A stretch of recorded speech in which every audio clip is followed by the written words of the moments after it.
Hello viewers, আসসালামু আলাইকুম। আমি রিয়াদ হাসান আমার বাংলা টিউটোরিয়ালে আপনাদের স্বাগতম। সো আজকে আমরা দেখব কিভাবে মোবাইল ফোনে ইউটিউব চ্যানেলে টিউববাডি অ্যাড করতে হয়। সো টিউববাডি অ্যাড করতে গেলে আপনাদের একটি অ্যাপস দরকার হবে, যা ফায়ারফক্স অ্যাপসটি আপনাদের যদি না থাকে তাহলে প্লে স্টোর থেকে ডাউনলোড করে নিন। আমরা ফায়ারফক্স চার্জ দেব।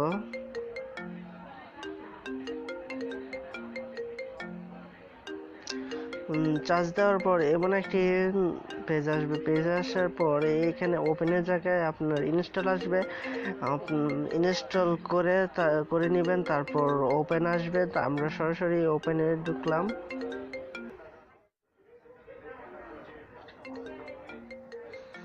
সো আমাদের এমন একটি পেজ আসবে। ঢোকার পর তারপর উপরে ডান সাইডে তিনটি দশমিকের মতো চিহ্ন আছে, ওইখানে ক্লিক করে অ্যাডস ওয়ান নামক সাবজেক্টটি ক্লিক করব।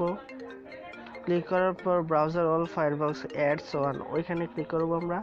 সো চার্জ অপশনে গিয়ে আমরা টিউববাডি লিখব।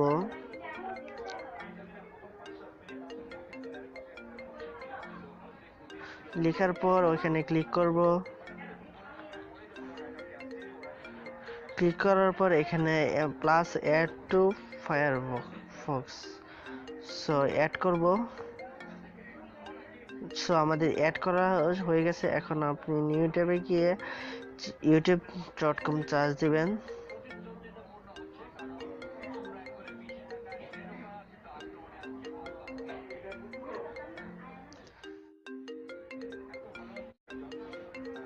সো ইউটিউব পেজ আসার পর তারপর ডাইন সাইডে তিনটি দশমিকের চিহ্ন, ওইখানে আবার ক্লিক করে ডেস্কটপ মোড করে নেবেন। ওই যে ডেস্কটপ মোড করে নেবেন আপনারা। সো আমাদের add to TubeBuddy for YouTube add হয়ে গেছে। আমাদের চ্যানেলে আসার পর টিভি অপশনে ক্লিক করতে হবে আমাদের। ক্লিক করার পর মাই ভিডিওসে ক্লিক করতে হবে। সো আমাদের ভিডিওর পাশে টিভি একটি অপশনে ওইখানে টিউববাডি অ্যাড হয়ে গেছে। সো আমাদের এখানে ক্লিক করে